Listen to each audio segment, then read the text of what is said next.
everyone, and welcome to Stan the Wine Man TV. I am your host, Stan Rattan, and this is the Blue Collar Wine Show, where I try to help you spend your wine dollars wisely.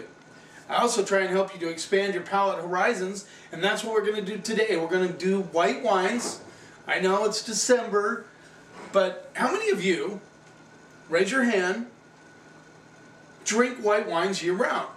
I do. Now, I know there's some of you, that comes winter time, you gravitate more towards the reds. We can understand that. Cooler weather, you want red wines. I just find white wines just refreshing year-round, and I know people do because I look at my Chardonnay section every week, even in the wintertime, and it's wiped out. Chardonnay is the #1 selling varietal in the United States. I don't know if you knew that. I've mentioned it before. Which tells you they have to drink it year-round. Because if they just drank it from, let's say, April to October, it would not be the #1 selling varietal in the United States. I really think it's sad when people do not experiment with white wines.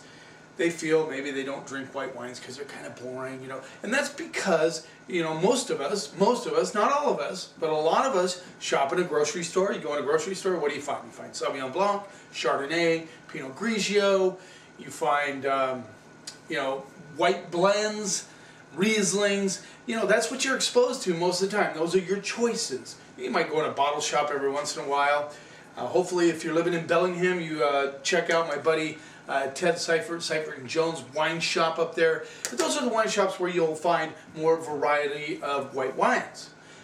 Well, in my shop, King's Market, where I work, you will find a vast variety of white wines because that's the way I like my department. Even though it's a grocery store, the owner often quips, he says, this is a wine store that sells groceries. Well, we do sell a lot of wine, and it's because I have a great customer base, a great bunch of people. Shout out to all my friends and homies here that shop the wine department, that go to my wine tastings, that support it. You guys are great customers. You're fantastic palates. You try new things. That's what it's all about. That's what I hope for anybody who watches these. As I gain traction on YouTube, get it cranked up, we will reach more people. That's what I want to do, and to promote and expand our palate horizons. Promote and expand. What does that mean? To promote new wines, expand our palate horizons. Cool thing about this show too is I don't gain anything from it monetarily. At this point, I am not going that direction. Yes, I sell some of these wines at the store, but that's not my main motive for doing this. It's mostly education, mostly to have fun, mostly to learn, mostly to talk about wine. Let's get going. The first one we're going to drink. And the cool thing about this, and I really like wines from Europe, especially in particular Italy and France. You can find some great, interesting white wines that maybe you haven't tapped into yet, and they're out there. First of all, we're going to do a Frascati. This is Principe Pallavicini Frascati. Frascati is the appellation, the DO. This rolls in at $10. It's 2014. $10. Now, Frascati, for those of you who do not know, is just south of Rome. And the main grape in this is Malvasia, and it's a couple of different forms of Malvasia that they can use in this, along with some other Italian white varietals. But, it's interesting wine. Let's look at the label. $10. Frascati. The problem with Frascati and Soave is that, Bolla, nothing wrong with Bolla, but, people get used to those kind of watered down versions of these wines. And just let me tell you, there's Frascatis and Soaves out there. I think I have a Soave here. Yes, I do. That really do excite the palate, is what I'm trying to say. All right. So you get a little banana and melon right off the bat. Even a hint of papaya. A lot of wet rock. I mean, it's just, how the water just kind of, you have some, let's say you have a rock bed outside and the water comes down. That smell that comes with that. Get a little fig component coming through. Even a little bit of like an oatmeal, like an oatmeal cookie. Interesting. Let's see what we get on the palate. $10, come on.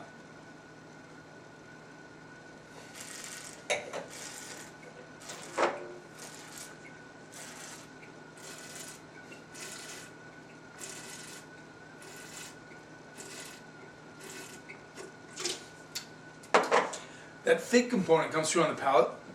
Nice acidity. It's really fresh, but it's not like cutting, like mouth puckering acidity. It's just kind of there. It's almost like you licked a stainless steel, something stainless steel. It's on my tongue, kind of hanging there. The mango, the banana, the fig components all come through, but it has that kind of nice minerality and that steeliness that is really interesting. It really makes it fresh on the palate.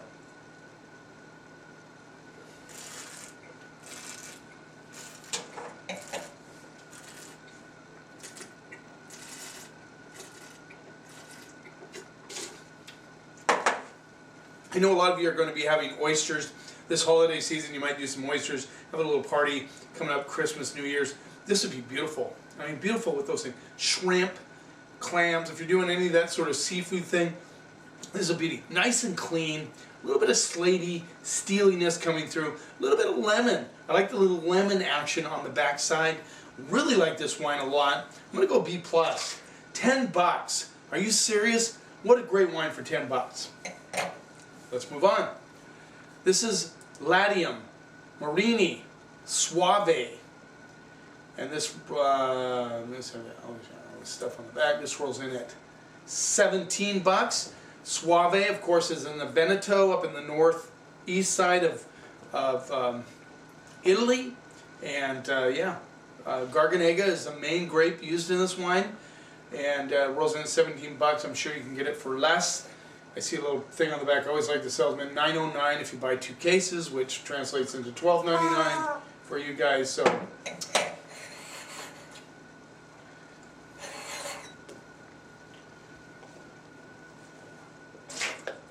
Soave. Don't think Bolla, okay? Seriously, don't think Bolla. And nothing wrong with Bolla. Bolla's a nice introductory wine if you're trying to get into different white wines. Actually, there a lot of those, the Bolla, Soave, and Frascati tend to be more like a watered down Pinot Grigio sort of thing going on. Let's see what we get on the nose. Oh, wow. This almost reminds me, right off the bat, reminds me a little bit of a New Zealand Sauvignon Blanc. Just a huge hit of grapefruit rind, grapefruit juice. Crazy. That's wild. I mean, a little bit of honey. Like somebody took a grapefruit, mashed it into the pith, you know, that fuzzy part, and then put a little honey action on it. Get a little bit of whetstone. Crazy nose. This is awesome. You get a huge amount of like orange blossom, white flowers. Oh, love the nose. I could smell this one for a long time. Let's see what we get on the palate.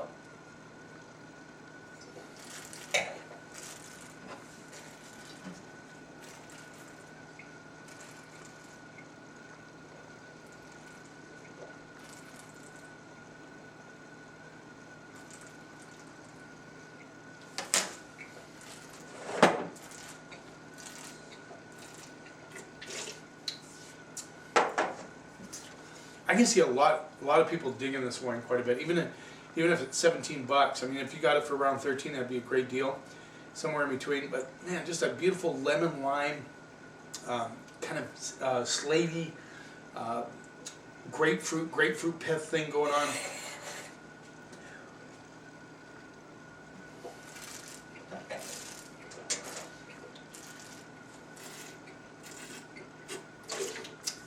Yeah, the initial attack is like really fresh, clean, almost like stainless steel, really nice and fresh. Then you get kind of a nice little rounder mid palate where the melon kind of comes in. You get a little bit of melon, maybe even a little bit of papaya notes coming through. And then that it gets kind of slaty going into the finish, and then finishes with that kind of lemon, lime, zest. Very clean. I mean, very clean. I love this wine a lot. A lot.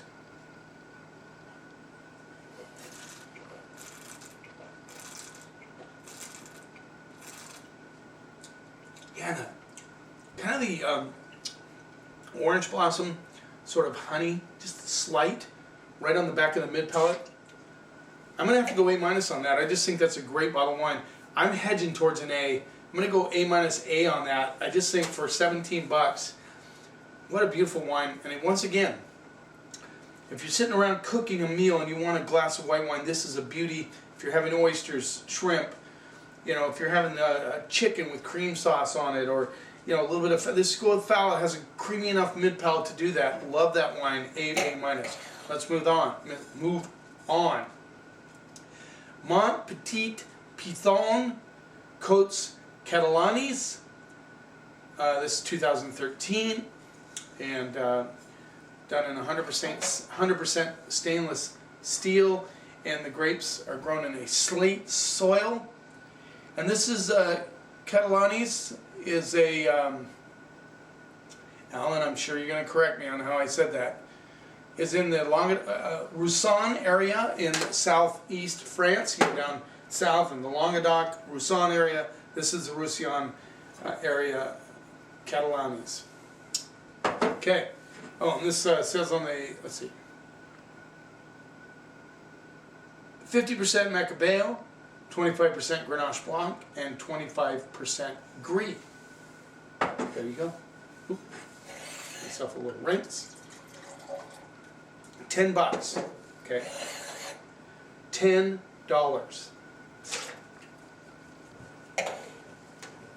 I did. Just want to make sure I do this. There you go. Sometimes I forget. Jumble brain or something. Alright. Sorry about that. I apologize if I did that twice. And I apologize for my Chewini playing with this rubber chicken. I get a lot of like orange creamsicle. Huge amount of orange creamsicle with a little bit of like lemon, sweet lemon coming through. I just can't get over how this smells like an orange creamsicle.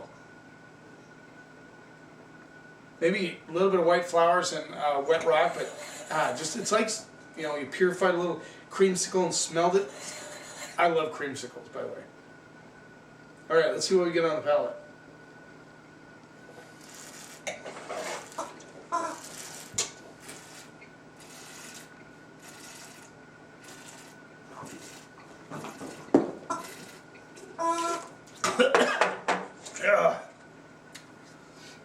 Wow. Where'd that come from? Little up the nose action going on there. Felt like I just inhaled in the swimming pool.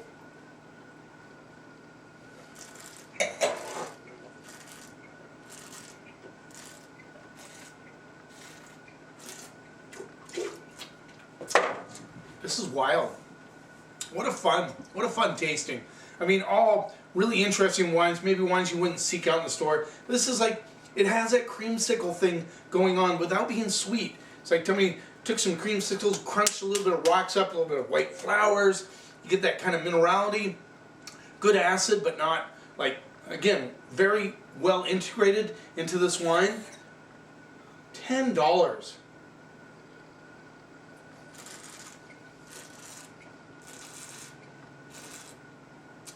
Really nice flow, really clean, and that creamsicle thing, just imagine the flavor of a creamsicle without the sweetness. If you can do that, you've nailed this wine.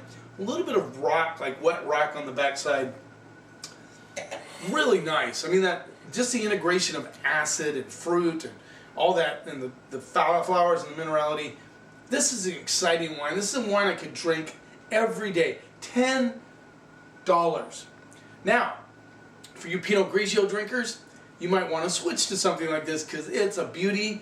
And I just have to tell you, you know, you're missing out if you're sticking with Pinot Grigio and you don't try some of these other wines. Nothing wrong with Pinot Grigio. Don't get me wrong. I know I've said it in the past. I'm not a huge fan, mostly because people just stick with it. That's the only reason. I drink Pinot Grigio from time to time. Don't get me wrong. I just think it's become a crutch for people not to try new things. They just go to their favorite Pinot Grigio, Pinot Gris, and they stay there. I just don't want you to do that. You're missing out on so much like this wine. I gotta go I gotta go A- on this one also. Just amazingly good wine, good complexity, very clean, very delicious. Gotta go there. Let's move on. Now this one was interesting to me. This is a Torre Germano Longue Chardonnay 2014. And what was interesting to me was the price point. $20. Now, for all you crema drinkers, Kendall Jackson, ZDs, just trying to find some wines. ZD's a little bit high in the price range. Just there's a host of wines, Beringer, Wente. There's a lot of wines in this price range. And Longue is where the famous Nebbiolo Barbaresco, where they come from, the land of that. Those are two regions inside of the Longue, bigger region. Curious about this, Chardonnay for $20. Once again, it has this little bit of a lower price if the shop decides to buy a few more bottles. So you might be able to find it in the $18, $17, $18 range. Let's see what we get on the nose. Very curious. A little bit of vanilla action, not a lot going on the nose. A little bit of orange coming through. That could be left over from the Mon Petit Piton Blanc.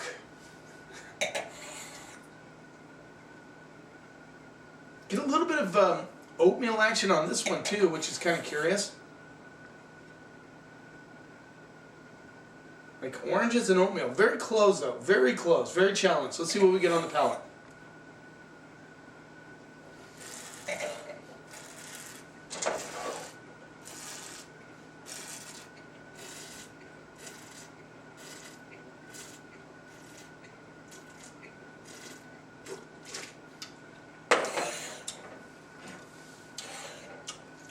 Now I have to tell you, I gotta quit forgetting to zoom. Should be automatic for me. If you're a Chardonnay person, a California Chard person, you probably won't like this. If you're somebody that's seeking out unoaked Chardonnays or Chablis style Chardonnays, I think that you will probably like this wine. It has a good acid, good attack. Nice lemon notes coming through. A little bit of an interesting, trying to put my finger on it.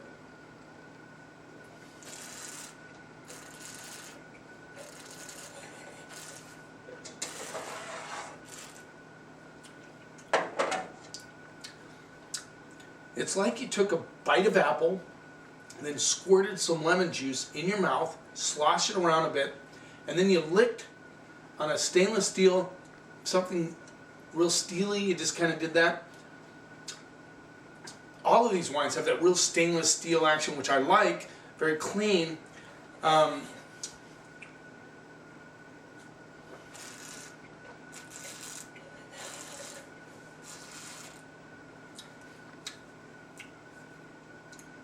You get a little bit of that kind of Chardonnay, sort of richer fruit on the backside. You can taste it right in the mid palate on the back end of that.